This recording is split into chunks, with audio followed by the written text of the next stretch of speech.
Good morning. We are here to talk about a concept has been built in 2009 called Photovoltaic Footprint Zero. This is a concept which has been created for the development of two primary activities, meaning by agriculture and energy. In 2009, in Bordeaux, in not the best wine area, we had a vineyard almost in the bankruptcy due to my father's Alzheimer and the zone where we were. To recover the farm, we've been making the first agrivoltaic project in Europe in a partnership with a German company. When they came to me with 1,000 euros per hectare lease, some questions came over. First one was, how are you gonna return the farm in 20 years' time? And the answer was a little bit confused and definitely not satisfying the worry we can have us and the next generations. So we decide with my company to study more deeply the case, and the first main issue was the lease amount. We realized that between 1,000 euros and 3,000 euros lease amount, the difference on the operator IRR were under 1%. So we immediately decide to oblige the operators to pay 3,000 euros per hectare per annum. The second point was the dismantling guarantees. We were then facing some argumentation where the company was just guaranteeing by herself and probably insisting a little bit they were open to make a bank guarantee. Then we asked one question: how can we define an amount for a dismantling guarantee if we don't know the rules of this dismantling in 20 years' time? We don't know the legislation which will be applicable, so we cannot define an amount. On top of this main problem, the financial situation we are facing since 2008 just showed us that we cannot maybe trust a bank for the next 30 years. On top of these 2 points, if you add that PV plant, meaning wind power plant, solar plant, or agrivoltaic plant, change hands like 3 to 4 to 5 times in 30 years period, it's going to be very complicated to activate a bank guarantee for dismantling in 30 years' time. Therefore, we designed a sort of compensation system in order to not be obliged to provide a bank guarantee at the beginning of the lease agreement, which is the only document which we have here, and they all registered on the property registration in France and Spain. It's the only document which gonna travel all the time long and which will connect the land with the industry on top of the land, no matter who is the owner of the land and no matter who is the owner of the industry. This communication system we design, it's quite simple. If you have a lease agreement for 30 years, the operator has to make a public offer for dismantling 4 years before the ending of the lease agreement. He has 6 months to do it. If he doesn't, then the power of attorney you signed on the lease agreement allow the owner and the local administration to substitute to the operator in order to get the incomes from the energy sales. The operator has so 6 months to make the public offer, and then if he fulfills with this obligation, he has another 6 months to deposit on the National Bank the average amount of the public offer plus 20% plus the VAT. And this deposit, which can be simulated to an escrow account, will be done with the administration as destinary. That will allow us, our children, our grandchildren, to be sure that in a 30 or 60 years time, we will not have an energetical rubbish all over Europe. To be very honest, the administration we've been showing the system, we're very happy to support us. And we also add to this dismantling guarantee an obligation for the owner of the land to plant the agriculture of the landscape at the moment in order to avoid in 6 years to have a sort of thousand of hectares desert without absolutely nothing, no panels because they've been dismantled, but no agriculture also. And our target is to develop agriculture, not energy.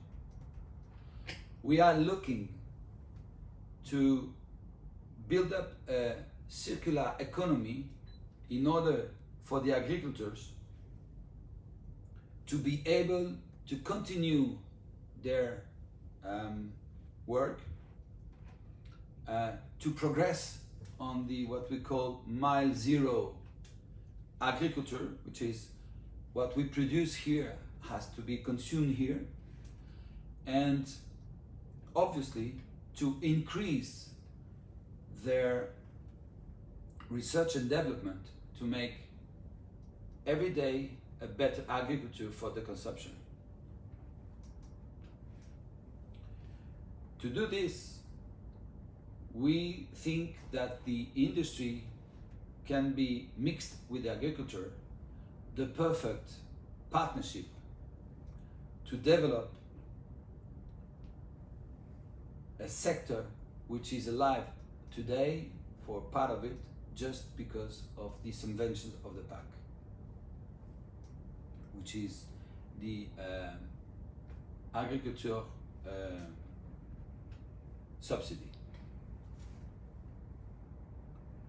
We've been making accounts on the projections, and we also realized that up the 3,000 euros, which are completely possible to be paid for the landlord as lease per hectare per annum, we were also able to oblige the operator to participate on the agriculture development on the land, and we installed a financial participation of 750 euros per megawatt per annum, which has to be paid to the agricultor who's going to develop the agriculture on the site. That will allow the agriculture to pass away from the initial production time, and then when it passed by this initial production time, it will have money to increase his R&D in order to make every day a better agriculture for the consumer.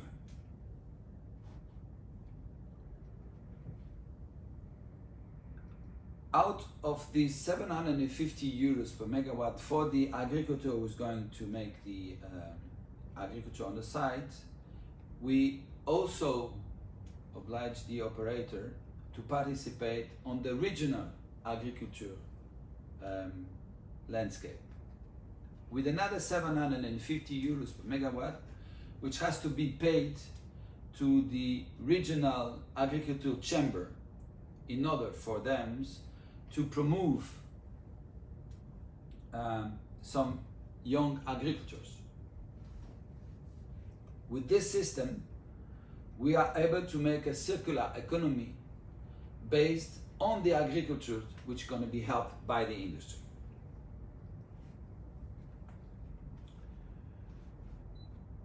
Renewable energy, it's making a boom.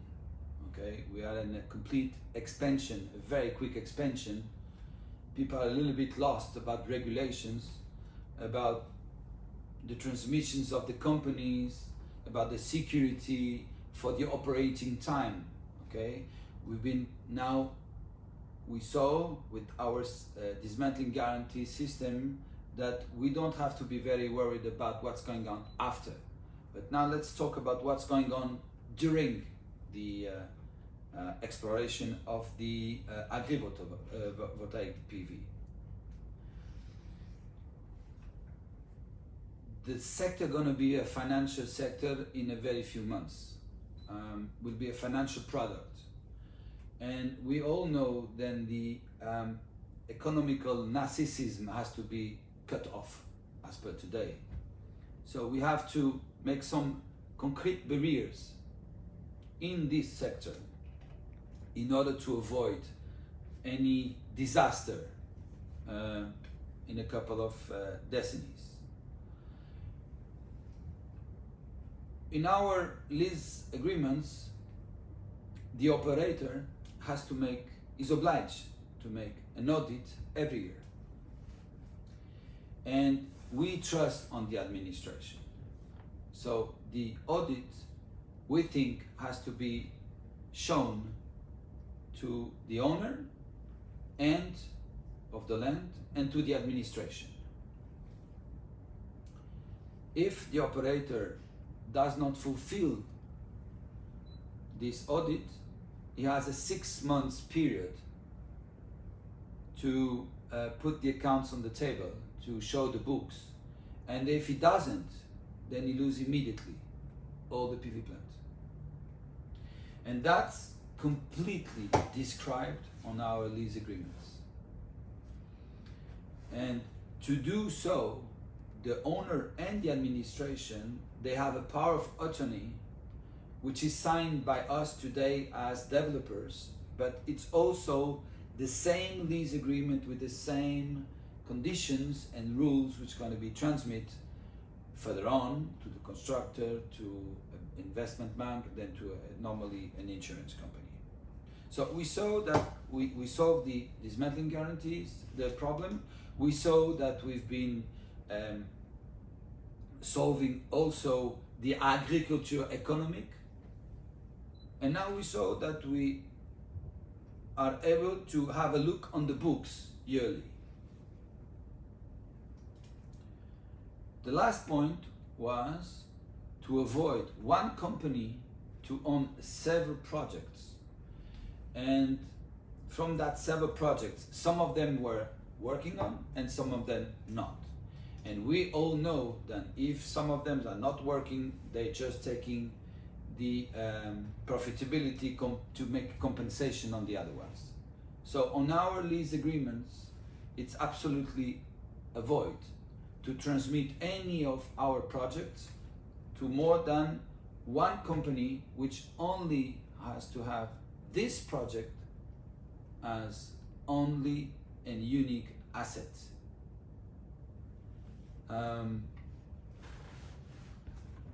With having one project for by company and one company by project. And this company is being auditing every year. We now know and we are secured about the operating period, and we are also secured about the dismantling guarantee and the reposition of the lands as agricultural lands in 20, 30, 40, 60 years, whatever. The point with our OPEX, which is almost 2.5 times the normal OPEX, the issue was to check if any operator was open to assume these over expenses and to assume the rigidity of our lease agreements. And we had very good surprises, because one of our clients is one of the 5th big photovoltaic company worldwide, and they think, like all our partners, they think that it's the only way to make a sustainable development on the time, which has to be globally sustainable. And when we talk about globalization, globally sustainable, we're talking about everybody involved, directly or indirectly. We're talking about a social impact, we're talking about an agricultural impact, we're talking about landscape impact, and we're talking about an energy impact. All these impacts are completely described and analyzed on our environmental studies, which are books of 300 pages, and obviously cost like 5 times more than what it's obliged by the regulation. The administration is quite happy with this because they can have a detailed overview about any department, any sustainability on the time. We've been hearing about agrivoltaic since 1.5 years, a lot on the press, and we're very happy of it. We don't pretend to take the cover to us. We just pretend the more companies will do the same, the more agricultures will be solved. Why? Because we are against the big projects. For us, the maximum size is 50 hectares. The minimum size it's around 3 to 4 hectares, and that authorizes us to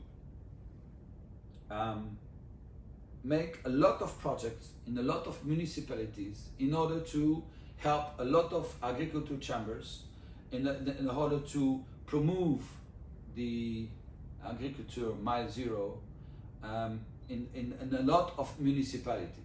Okay, it's a win-win for everyone, but it's a general win-win because we are on a general interest sector.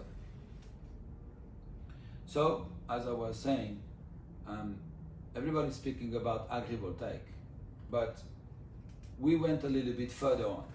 And if you are to get on details, the trackers we're using are 8.8 meters away. So what we did, we cut 18 zones of 50 centimeters each to analyze the radiation which were coming on the Earth. If we analyze the radiation coming on the Earth, we are able to get 2 results. The production, the agricultural production due to the diminution of radiation, and we're also able to have the temperature variation due to this albedo. We made a report month by month and zone by zone. This report shows us that we lose 46% of radiation with the trackers at 2.8 meters high and 9 meters distance. That will have a direct implication on the agriculture production, which will be reduced mostly at the same rate, except for the wine, because the wine, the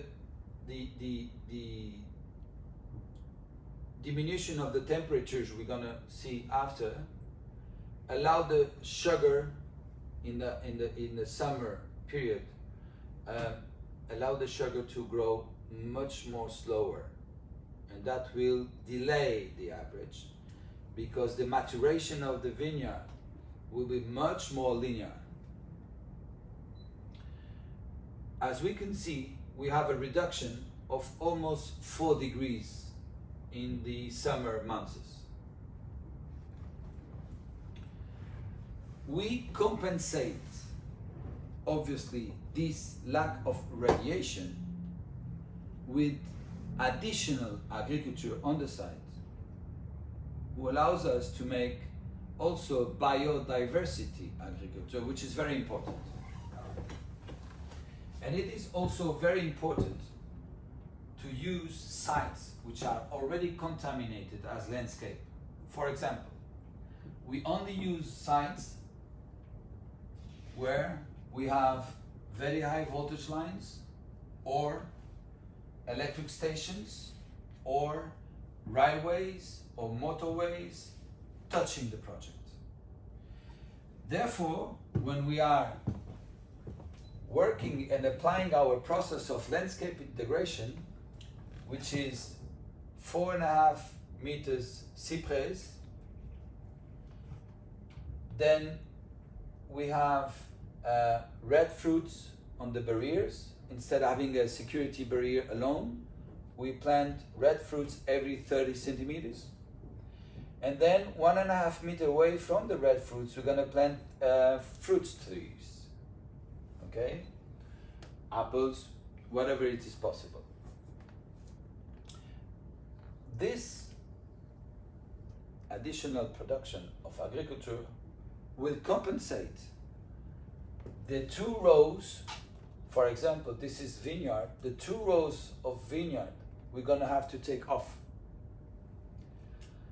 And in our project, we have an increment of agriculture production who goes from 6 to 25%, depending on what you have as main agriculture and what you put on the site, on the perimeter of the PV plant.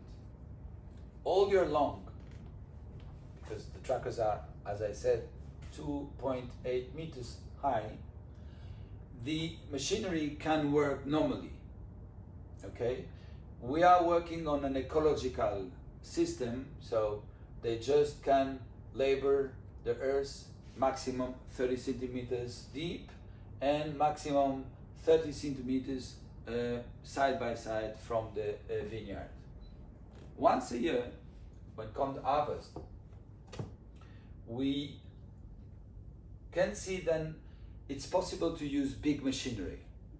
And to use the big machinery, the only thing we have to put, it's the panels inverted in order for the machine to pass by, and also we use that day to clean the panels. So we saw the landscape positive impact we have. We saw the complete landscape integration we have, and we see that we can operate absolutely normally the agriculture. The last point was on the nights when the panels, after the sunset, the panels stay, with the full moon, we can have a sort of reverberation on the panels, and the birds confuse the panels with water and they jump on it and they get tight. We oblige our constructor, which is Photovoltaic, we agreed with them, sorry, no oblige, we agreed with them to program the panels in order for them to turn around when the moon is coming over, turning around, not facing the moon, but facing the back of the panels is facing the moon. So there is absolute no reverberation. When the moon passes over the night, then the panels turns around again, and in order to have always the back on the facing the moon. With this, we are able to avoid any bird accident. It's now almost 12 years. We are working hardly to try to combine these both activities for the goodness of everyone, and we think it's probably one of the actions we can start to save the agriculture sector, to promote a consumption of local agriculture instead of in Spain, for example, we are having oranges coming from South Africa. They're very good, but they're coming here with a weight of CO2 which is not acceptable because of the trip. On the other side, we have oranges zone like Valencia. They cannot sell the products because the costs are too high. So the mechanism to combine energy with agriculture allows the agriculture to sell at a lower price because it's winning on another side. Thank you very much for your attention.